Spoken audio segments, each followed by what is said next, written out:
ሰዎች እንደውም ለቤት አዲስ የሆናችሁ ሰብስክራይብ ማድረጋችሁን እንዳትረሱ። አዳዲስ ነገሮችና አዳዲስ ጠቃሚ የሚሆኑትን ነገር ወደ እናንተ አደርሳለሁ።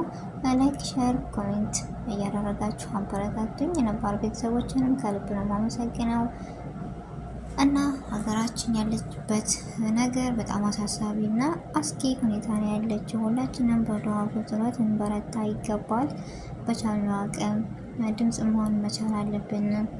ባለን ነገር ደግሞ ጠንካራ ጎበዝ፣ በራስ መተማመንን መርሳት የለብንም። ለሚመጣው ሁሉ ነገር ኢንሻአላህ ያልፋል እያልን ጎበዞችና ጠንካራ ከሆነ የማያልፍ ነገር የለም። ይህ ነገርም አልፎ ነገ ታሪክ ሊሆን ይችላል።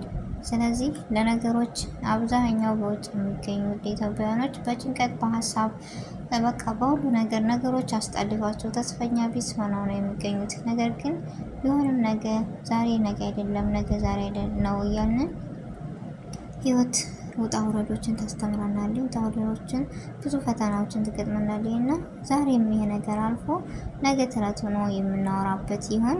ሀገራችንንም ሰላም ከሆነችልን ቤተሰቦቻችን፣ ወንድሞቻችን፣ እህቶቻችን አሁን ያሉበት ሁኔታ በጣም ከባድ ነው። መውጫ መግቢያ እንዲሁም ራብ፣ ጭንቀት በውጭ የሚገኙ እንኳ ሀሳብም ጭንቀትም እንዳልኩት ነው እንጂ የድምፅን ጥያኔ የጥይትን ጋጋታ ወይም ሀሀታ ነገሮችን ተጨንቆ መውጣት መግባትን አልገጠምም እስካሁን። ግን በሀሳብ በጭንቀት አለን። ነገር ግን ማሰብና ያው የሰው ልጅ ብለን የሰው ልጅ ነንና ማሰብ መቻል አለብን።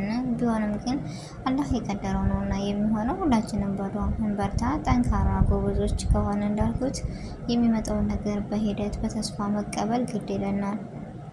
ምክንያቱም እኛ ጠንካሮች ጎበዞች ካልሆነ ምንም የምናመጣው ነገር የለም። የሚመጣውን ነገር ደግሞ በጉብዝና በጥንካሬና በተስፋ ካለን የማንለወጥበት የማይሆን ነገር የለም እና ጎበዞች፣ ጠንካሮች፣ ተስፈኞች መሆን መቻል አለብን። ለመጣው ነገር ማልቀስ ሳይሆን በዱዓ ነው። ዱዓ ሁሉም ነገር ከአላህ በታች ይመልሳል እና በዱዓ ነው እና የኛ ለቅሶ የኛ ጭንቀት ምንም የሚፈይደው የለም። እንዳልኳችሁ ጎበዞች፣ ጠንካሮች መሆን መቻል አለብን። ውድ ኢትዮጵያውያኖች በውጭ የምንገኝ ጭንቀት ሀሳብ ነው በቃ የሆነብንና ወንድሞቻችን እህቶቻችን እንዴት ባደረግናቸው እንደሆነ ታናቸው የሚላለን። ስለዚህ ሁላችንም ይህን ሁሉ ትተን እንዳለ ሆኖ በቃ ዱዓ ማድረግ አለብን ለሁሉም ነገር። አላህ የመጣውን በኋላ ይመልስልን እያላችሁ ዱዓ አድርጉ ውድ ቤተሰቦች። እና እንደዚሁም ደግሞ ጎበዝ ጠንካራ መሆን መቻል አለብን። የሚመጣውን መቀበል አለብን፣ ግድ ነው። እና የዛሬው ቪዲዮ ይህን ይመስል ነበር። ላይክ ሼር አድርጉ፣ አበረታቱ፣ ኮሜንት እቀበላለሁ። አሰላሙ አለይኩም ወራህመቱላሂ ወበረካቱ።